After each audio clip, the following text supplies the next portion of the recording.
बहुत समय पहले एक 17 वर्ष का बालक जो कि अपने भाइयों के साथ भेड़ बकरियों को चराता था, वह अपने पिता का प्रिय था। उसका पिता अपने 12 बालकों में से उसे ही सबसे प्रिय जानता था। इस कारण कि उनका पिता सबसे अधिक उस 17 वर्ष के बालक को चाहता है, सब उससे बैर करने लगे। उस बालक को स्वप्न आता है कि सूर्य, चंद्रमा और 11 तारे उसे दंडवत कर रहे हैं। जब वह अपना स्वप्न सबको बताता है तो सब उससे फिर बैर करते हैं, लेकिन उसका पिता इस बात को स्मरण रखता है। इसी बैर के चलते उसके भाइयों ने मिलकर अपने ही भाई को गड्ढे में डाल दिया, फिर उसे इश्माइलियों के हाथों बेच भी दिया और उसके अंगरखे को बकरे के लहू में डुबोकर अपने पिता को यह दिखाया कि वह मर चुका है। उन भाइयों ने कहा, अब हम देखेंगे कि उसके स्वप्न का क्या फल होगा।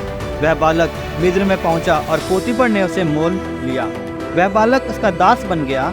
पोतीफर ने उस बालक पर परमेश्वर का अनुग्रह देखा तो उसने उसे अपनी सब वस्तुओं का स्वामी ठहराया। पोतीफर की पत्नी ने उसके साथ गलत करना चाहा, लेकिन उसने परमेश्वर के मार्ग पर चलते हुए जेल जाना उचित समझा। वह जेल में रहा, वहाँ भी प्रभु का अनुग्रह उस पर था। उसने वहाँ 2 कर्मचारियों के स्वप्न का फल बताया और वैसा ही हुआ, लेकिन वह कर्मचारी उसे भूल गया। ठीक समय पर वह बालक राजा फिरौन के सामने आता है। उसकी बुद्धि देखकर राजा उसे अपने देश का प्रधानमंत्री बना देता है। अकाल के वक्त याकूब को जब पता चला कि मिस्र में अनाज है तो वह अपने पुत्रों को मिस्र में अनाज के लिए भेजता है। वहाँ वह बालक अपने भाइयों को तो पहचान लेता है, लेकिन उसके भाई उसे नहीं पहचान पाते। जब उसके भाई उसे दंडवत करते हैं तब उस बालक को अपना वही स्वप्न याद आता है जो उसने बचपन में देखा होता है।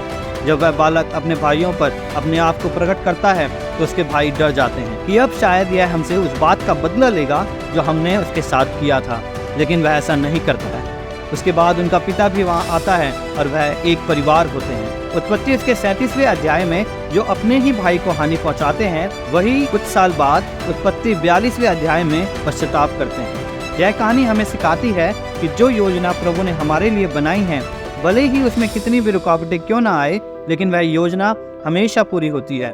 बस हमें खड़े रहना है, पाप से दूर रहना है। यह कहानी याकूब के बेटे यूसुफ की है, जो कि पवित्र बाइबल उत्पत्ति उसके 37वें अध्याय में पाई जाती है। अगर आपको वीडियो अच्छा लगे तो लाइक, कमेंट और सब्सक्राइब करना ना भूलें। धन्यवाद। जय मसीह की।